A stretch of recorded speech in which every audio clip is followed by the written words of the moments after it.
Hi everybody, welcome to this tutorial breakdown, where I'm gonna go over one of my VFX videos.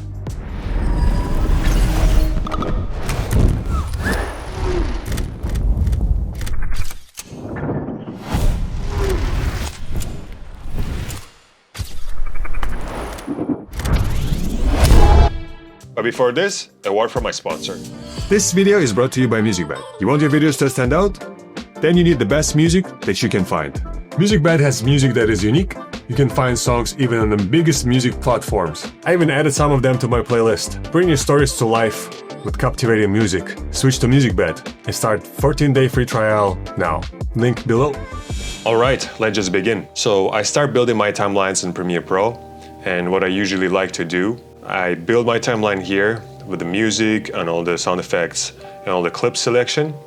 So what I usually do if I need to put heavy effects, I'll find a clip that I need to use VFX on, and then I usually will go right click and replace with After Effects composition, and then I will build all my VFX and After Effects.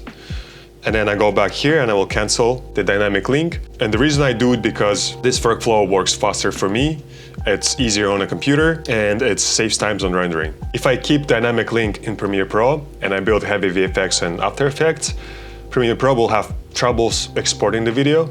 It will take a longer time to export. So I usually cancel that and then export everything in After Effects and then put everything back to Premiere Pro. That's why you see here full-on clips kind of like put back together for easier playback.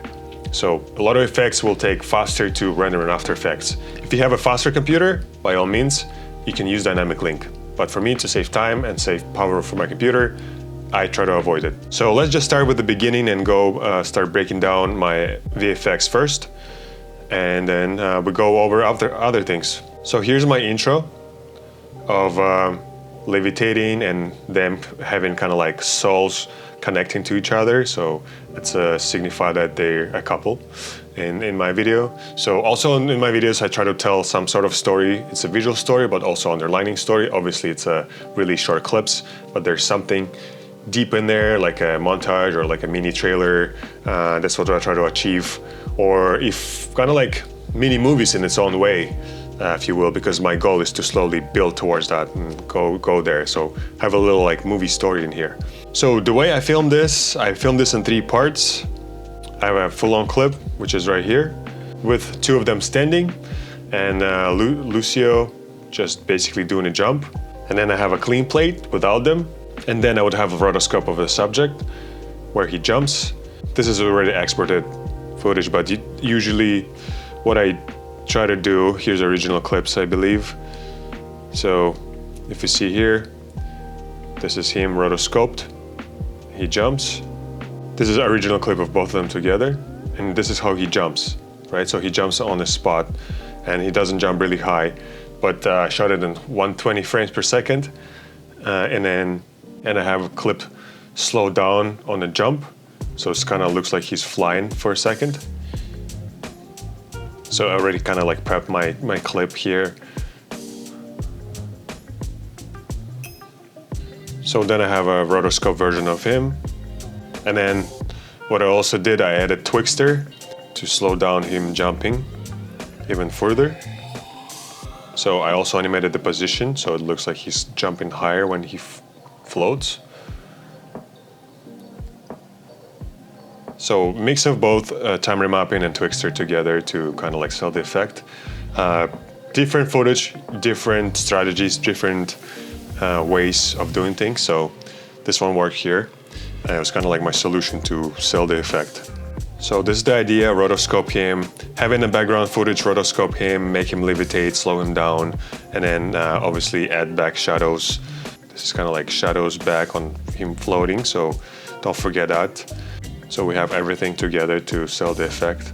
Then I also rotoscoped the face a little bit, or put a mask around it. So here's the face, there's a rotoscope of the face. So I added some fractal noise here, some directional blur, and then it's animated, and that's how it's moving. So to make Soul kind of like keep moving. Then I added the stretch effect, one I used on my clone effect that everybody kind of liked. So I replicated here as well to stretch the face. So it looks like the face is stretching and the soles are sucking. But like as you can see, it doesn't really sell the effect well here because it just looks like some, not super nice, just looks like something stretched, like a picture stretched. I also added directional blur and turbulent displacement and some roughened edges, hue saturation to add some color and change color to it.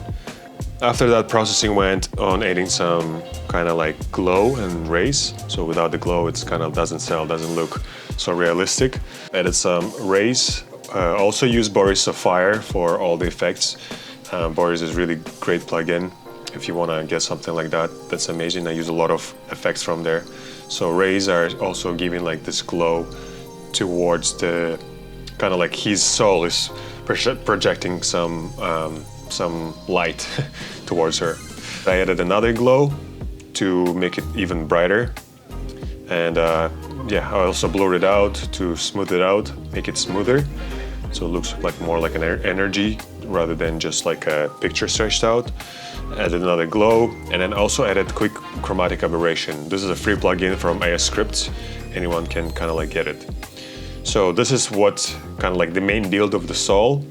From here, also start building her soul.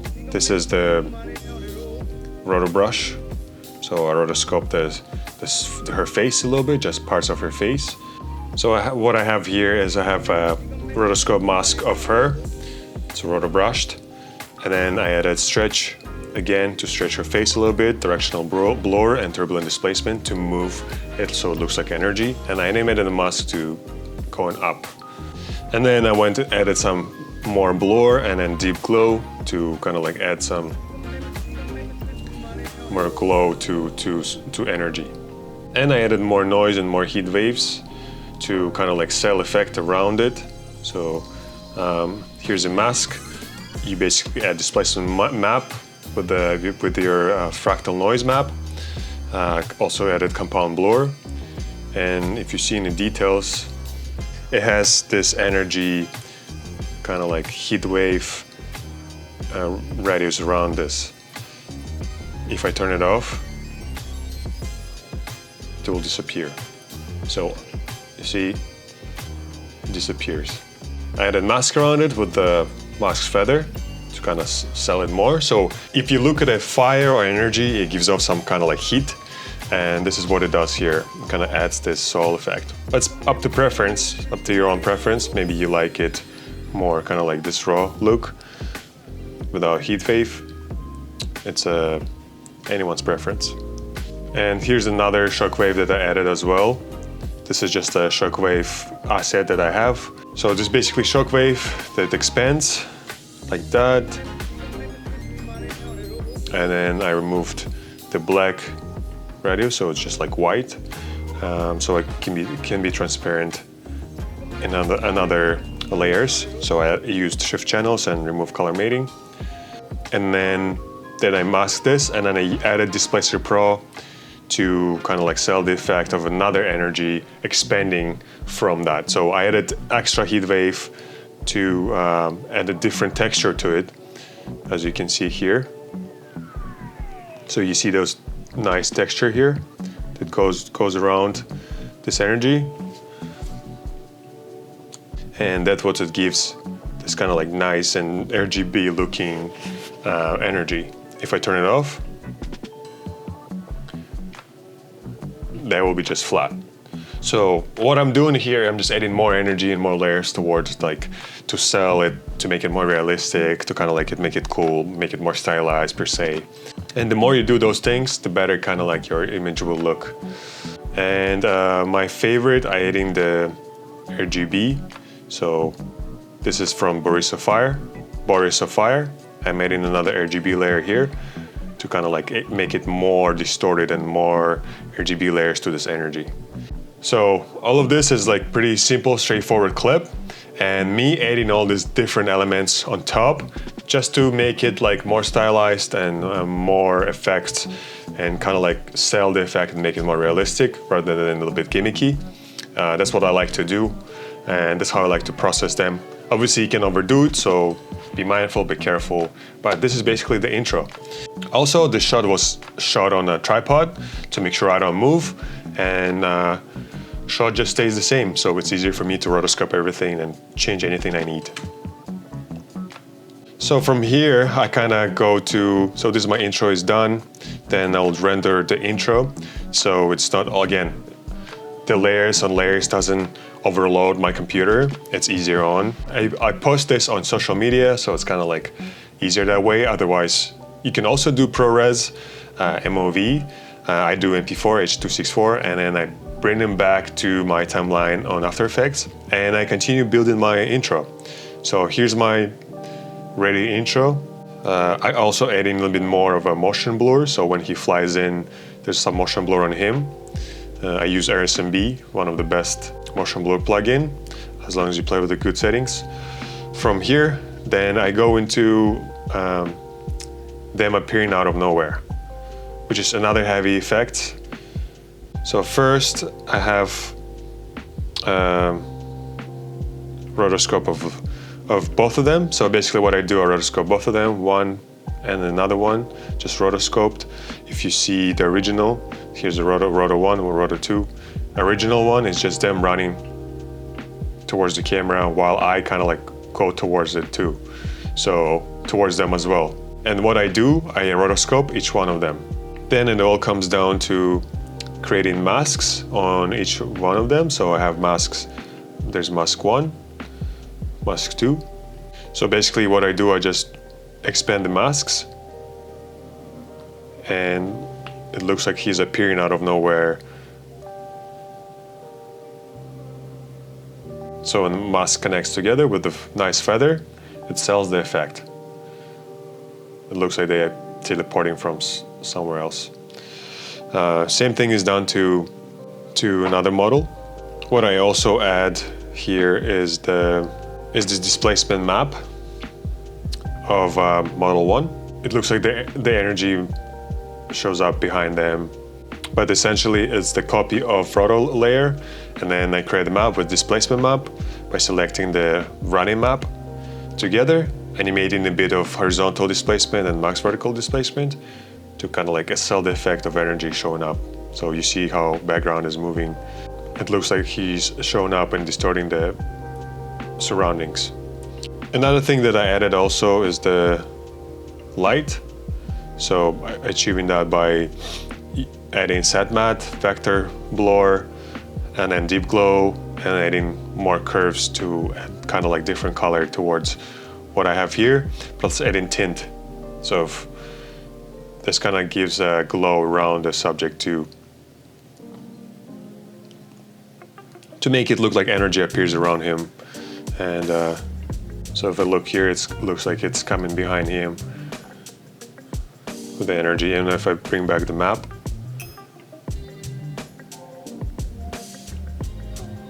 and I do essentially the same thing with the model number 2 from behind. Like as you can see here, there's a blue background, the same idea.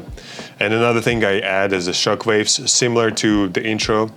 Here's the shockwave here, the green shockwave. I took this inspiration from Rick and Morty, from Rick doing the teleport all the time. And then again, using Displacer Pro. We can use Displacement Map or Displacer Pro. Displacer Pro is also a free plugin you can find on AirScript, a very useful plugin. And then basically I'm just doing the map of shock wave map, similar idea. Turn this off, add in this back, and I see this distortions over here, as you can see here. Let me do full, so you can see it in full spectrum. The shockwave adds another extra element, which I like. Then I added mask and added another deep glow. When they show up, it's kind of like glowing more, and I animated the opacity. Also, I added another shockwave from behind them, another depths and other layers to sell the effect, like the teleport shows up. Then if you wonder how I do this kind of like bounce effect, this is just using bulge and animating the height. So it looks like they're teleporting through it. Bulge from behind. This is the bulge native plugin of After Effects. And basically this is essentially how they're teleporting. And then basically you're repeating all the same things to a second model there. And then from here, they appear, they run through the camera, and then we turning her into Cardan. So this is the roto of her, roto's mask. So this is roto version of her. And then I just split it on two and added Cardans. Cardans is a pretty simple plugin that's native to After Effects.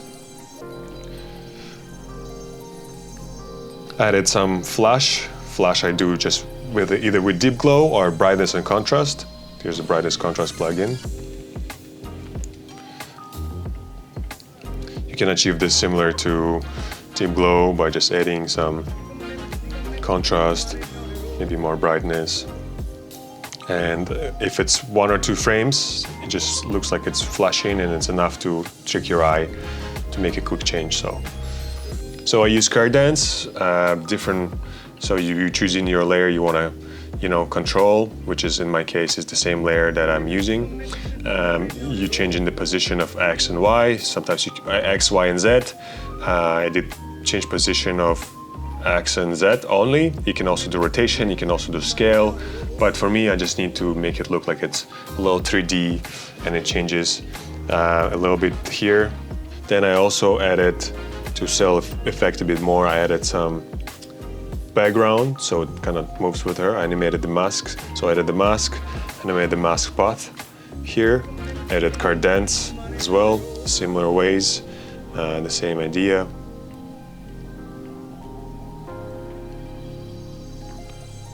I changed a bit of intensity here, rows and columns, and looks like she's running into the void. The first model disappears, she runs away, and then I make another background to appear while she kind of goes away from the frame. So also the next frame matches the movement of her, so it's going to the left, and the frame is going to the left as well. And this is just a standard speed ramp clip, which essentially looks like this. Just me going through them, boom, with the gimbal, really nice and smooth. In here all I do is just time remapping with a little bit of graph like data on a value or speed graph like that. So here's the thing with the graphs. When I do speed ramps, I use both graphs for different reasons, for different clips, for different results. So here are the things for graphs. Sometimes I use speed graph, sometimes I use value graph. All of them used for different settings, for different results. For example, here I use the value graph. Value graph has more control. You can achieve it more. You kind of like can finesse how fast you want them to go. Speed graphs works in a different ways. Sometimes it works better with multiple keyframes together, where you can see when you can animate those kind of like, when you can achieve those arc type of graphs. So you can use them both for different results. I alternate them between all of them a lot. So in this case, I used value graph to achieve this kind of like motion. So it goes in fast. All I want them to just appear really fast. So you see they run in and then they show up pretty fast. So I want them to have fast, strong intro. And that's it, that's all I need. Boom, so I can cut into the next frame. So here, boom, goes in and then goes to another one. So boom, and another one kind of like in a different direction. After I build this pre-comp, so this is pre-build, usually pre-sequence or pre-comp. This is the main comp. So after I do this, I add some more RSMB and certain things. I add shakes from Boris Safar as shake. Then I add RSMB. That's it. So next effect, like as you saw, next transition in them going fast to the right.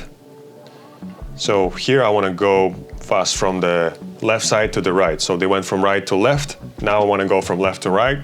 Then just me here playing with different speed graphs. So here it goes fast, slows down. Here it goes fast again. Here's another graph.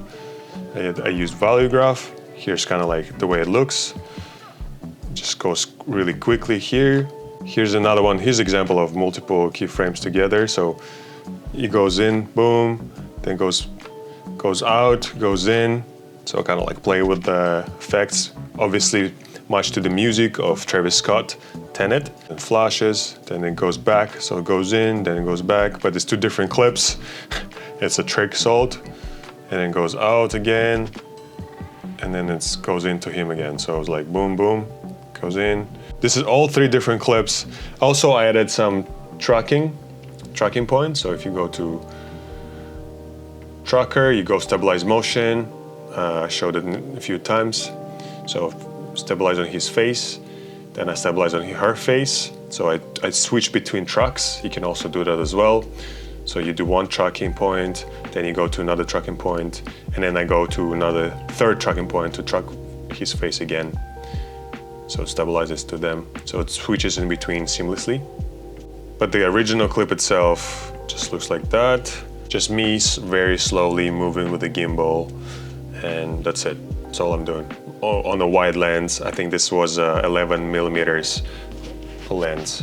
Yeah, speed ramps. Here's my speed ramps. So on time remapping, go to speed graphs. So this is the example of multiple keyframes. So here's kind of easier for me to use this graph, to use speed graphs and control it here rather than value graph. You can do it as well here if you understand it better. Not unless you can control both of them. I can do both of them at the same time, but I found for this method to achieve it what I need, I just used speed graphs and achieved what I needed. So it goes fast here, there's peak point, slows down, then fast again, then slows down again. That's it. So from here, like this is my sequence, so we have already pretty good intro. This is another speed ramp. This no effects needed, this is just I shot with low shutter. We were running around. Here's kind of like the raw clip that I have. So it's a really low shutter, 1/10 on 24 frames per second. We're just running while the subject stays still. It creates really cool effect around it. So I use myself to add more depth to it. So basically I didn't do anything here, I just matched cut. So we're running, just match cut, us running kind of like the same direction. Boom, subject stays the same, just a little inverted animated element from Blind Dusk, I believe. And then I also animated the element go from left to right really quickly. So it shifts from left to right as well to add more elements to this. So it's running again. And another element. Now it's instead of inverted, I think it's different blend as like subtract. Oh, so here I use difference actually. Exclusion on the white solid. And here goes again on the black one. Closer, so it's like wide, much cut, wide, and closer frame. Effect done on camera, so it's really helpful. Just adding slowly some things. Here's another low shutter effect as well. So this is just low shutter of me filming a bunch of different variation of my camera. And I like this moment, so I just added her and added another clip on top. So just another clip on top of her with a little bit less opacity, but without it, just one, and then adds extra of her. So it adds extra distortion to this, which I like as well. So this is all kind of done in camera. So another one, this is really cool shot by itself, so I didn't need to do much here. So this is just a clip, really cool clip with a dog. Here's the mask of the dog, directional blur and brightness contrast, and basically made the dog disappear with the mask. So I think the clip itself, I don't think I freeze framed this. The clip itself, they pulling the dog away, so I just animated the mask, kind of like make it look like the dog disappears, and it's happening so fast. So, and then boom, it's gone. It's basic animation in 3 frames. Then another speed ramp section here. We're going to After Effects again. So here's another fast sequence of a lot of clips put together. So there's the first one from that dog coming to here. Just another cool clip. I didn't add a lot of stuff here. You know, sometimes if it's a cool framing, you just can use it. So and here's another clip is running. So what I did to transition into her, I basically rotoscope the subject from this clip. So model is rotoscoped here, then she's here, and then what I did is scaled, boom, scale, and it's kind of like seamlessly distracting your eyes. So it's leading your eyes and already like seamlessly showing up here. And I also added some distortion, animated distortion, distort RGB from Boris of Fire. And then just goes in here. There's the clip of her running. I think what I did here, I did tracking her face, so it just like super stable on her face. So we focused on her. It kind of like sells the effects of running. Then it also does the vertigo effect. So I animated the scale because the original clip of me just running backwards. So I added just zoom in to sell the vertigo effect. Here's just the scale. Just keep zooming in and then it sells the effect of its like vertigo. You see like how everything just like distorting together. So it's more distortion.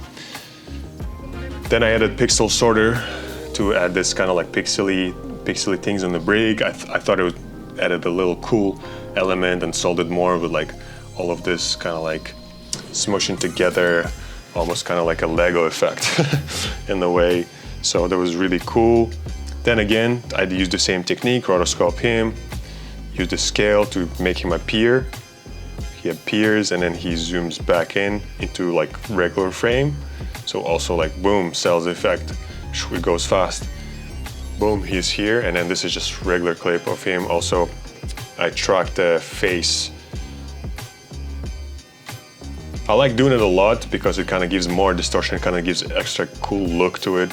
Sometimes you notice it a lot, sometimes you don't notice it. I don't think you notice it here a lot. It just looks like I'm tracking him really well with the camera. But basically that's what I was trying to do, but I think it adds a little extra element to it. So after this is like sequence build with all these extra things. Then again, this is pre-composed with all the effects. Then I go here and finesse it more with adding some motion blur when I need to kind of like add more motion blur here. So it works together like better this way. Sometimes like RSMB doesn't work if I edit here on the cutout. It will kind of make it disappear. So I have to pre-compose it and then. So here's another speed ramp over here. Same idea. This is a clip that I shot. Basically me going from one person to another with the gimbal. Again, I tracked face one. Basically, I only track his face because it kind of like goes smoother and reveals her enough, so I don't need to track on her. So here, one face was good enough to track. And then here's another example of me using speed graphs. So it goes really fast from here. Goes really fast here, and then slows down, goes really fast here, and then kind of like goes fast really back. Again here to transition to another one. And then here's an example where I used kind of like both techniques together. So here's like the speed graphs here, but then here I wanted to go a bit quicker. I went to value graph and finesse this together, because if it was just this, it was like this originally, and then all I did is move this up a little bit, extend it here, so it comes in even faster. And here I did essentially similar thing, make them closer together, which gives me the result of kind of like this speed graph. In value graph, I was able to finesse it further, and also exit as well. Again, I just made them a bit quicker and then finesse them like that. So this clip one, obviously adding a lot of motion blur, as per usual. Here's another clip that I filmed as well, going around them with the gimbal. I think also this one was shot on gimbal. This is just simple going around them. I didn't track anything, just stabilize that a little bit to make it smoother, to go around them. I did a good job, had them in center. so there's not much I have to do here. Same graphs. This is graphs going pretty, it goes fast and then slows down, goes fast again and slows down again. In this case, I use speed graphs because there's multiple. So it goes and slows down here, then from here, when it goes here, slows down and it goes fast again. And then from here, I go back. So it goes boom, further, and then back. And here, this is another one with the 24 frames per second. This is one I just go really fast. And then matches the beat really well. And here I wanted to kind of like also have a little slow down here and then go further. But which I could just have one keyframe there, but I want to go fast, slow down, and fast again. Yeah, I like adding a little small elements here and there, little glitches, a little like things going back and stuff like that, just kind of like emphasizing my style further. We go into next sequence, which is end sequence. So basically here I just adding a lot of clips to end the sequence. This is a pre-composed clip, so basically here I'm just adding small things, nothing too crazy in the end. I'm just motion tracking her, stabilized motion, her face. Here's a tracker here. Same idea here, also stabilizing him. Also shot it in low shutter, and then I was kind of like walking around them. If you see that here's the kind of clip. That's how it looks. And I'm just finding like a nice spot there. So the way I film it, I film a long clip, and then from here I kind of like find a nice spot which one I can use in my edit. Here's another one, same idea with Lucio. Here's the original clip. Bunch of stuff. He walks around. So I just want to have like a little motion on the blurriness around the blurriness here and there. This is just a regular clip. I think here I just did I tracked him again, but also did a small speed. I added Twixter here instead of doing a time remap because I think I shot it on 29 frames per second. I mean, not 29, 24 frames per second, 23.97, whatever. And then like I couldn't slow down, so I just used Twixter to slow it down and then go fast again. So it gives me like a little bit to the beat, you know? Adds a little like motion to the beat and stuff like that. Here she just moving around. This is me just time remapping again. Kind of like match the beat a bit quicker because the way she turns here is like much longer. This clip is just not too slow, but I want it to be a bit quicker, so that's why I added some time remapping. And then added again speed graph here. In this case, speed graphs works really well. It doesn't add much, just like a little like fast movements around to match the music better. Here, just a clip of again time remapping. I didn't even add anything here. I think I didn't need to, so I just added some timing here going further. I guess I'm slowing down here a little bit. And then what I do is I just edit a little rotation. So I'm going from straight to kind of like tilted and then going back. And then the way I do the graph, so it's kind of like a boomerang, so I go like this and then turn it back. If I shot it with the camera like that, it would be better, but I didn't, so I wanted to add something extra. So that's what I add, and then edit simple speed graph. In this case, like to doing those kind of like boomerang style, you see me doing a lot. That's how I do it, kind of like the secret. So I do one, and then it slows down here and goes back. So in this case, speed graphs works kind of like best for me. And if you want to finesse, you can always use value graph. Match another rotation here. So here I start from kind of like going from the same side. And in motion tile, I added more spherize here to make it more like more fisheye, I say. And that's it. This is the end clip. I don't need to add much here. And then again, I go to the main sequence, adding like more motion blur when I need to. And then here adding some more texture to the end. I use Amino Diffusion for analog kind of look. Really, it's a free plugin, you can find it online, just search it up. And just to edit like, it looks like kind of camera, maybe CCD camera, maybe camera from the car actually. Just like different texture, different style, different visuals. And then once I render all of this is where I bring it back to my Premiere Pro. Like you see, here's all individual clips rendered out, brought back to my Premiere Pro. Here's I kind of like do finishing touches. I do finishing touches multiple times. I like to add a lot of layers to my projects. So here I would build my sound effects. Yeah, sound effects supporting every effect, every element that I made. Mostly it supports the music, so if you break down the music by certain beats and snares and lyrics and everything, then you can just add towards that, or kind of like dictate your own, depending on your expertise or your level of understanding of how to build sound effects. Different techniques, like I said, different ways of doing things. So yeah, adding different color grading. I usually do multiple layers, I just use lots.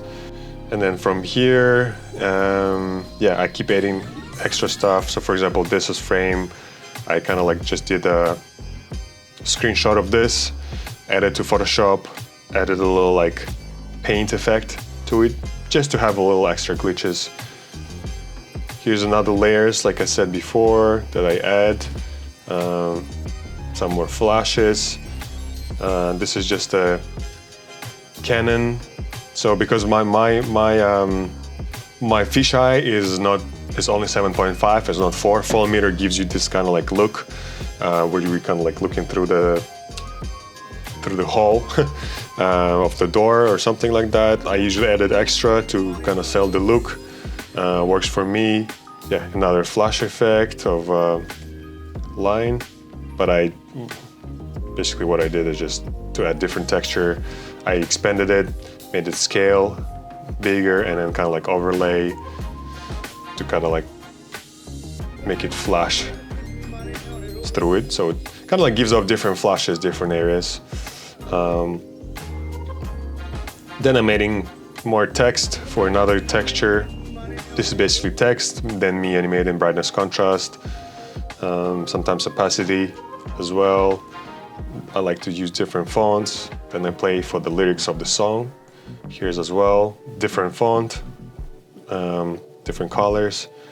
Just like it because it kind of like gives off that Spider-Man feel, or The Witness from Love, Death and Robots. Albert Milagio is one of my favorite animator and director, and Arcane game trailers. That's where I draw a lot of my inspiration from. Spider-Man, Across Spider-Verse, Into the Spider-Verse, all of those kind of like funky new style of animations. With the Millers, also great. Yeah, a lot of those. So again, I added another text. So I try to edit like, also that appeals to the visuals. Repeating it one more time. And here's the final with amino diffusion effect, but very subtle. Not much. So once this done, all the color done, all the final touches done, sound effects are done, I export this, and that's not it. So I go back to After Effects to add extra layer. So I add more grain, I add sharpness from Boris Sapphire, I add sharpen, unsharpen mask, I add RGB, the one that everyone asks me, the kind of like the edges really subtle RGB. I use S-Warp Chroma. This is one of my favorite things to do. Then I add glow edges. I add deep glow again, just very subtle, not super strong. I add like 9%. Also I add edge glow sometimes, not often, but sometimes to add a little extra glow into other areas.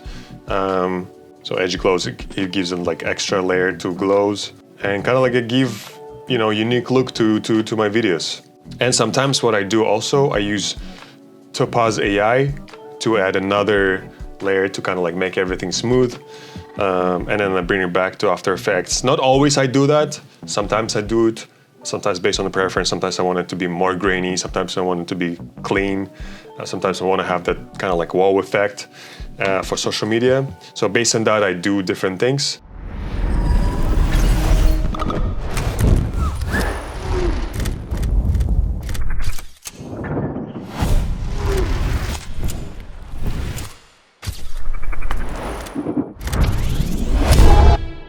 But this is it, this is pretty much it. This is the breakdown of this video. If you guys wanna see the full tutorial for any of this effect, leave the comments below and I will do another video where I can break down just each individual effect, how I build it from scratch.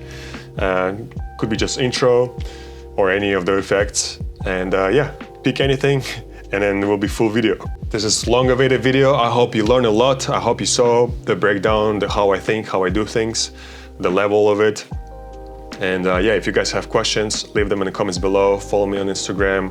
Don't forget to subscribe to MusicBed, link in bio, 14 days free. If you sign up, it will help me a lot. And I see you guys next time. Thank you so much for watching. Keep creating, keep staying creative.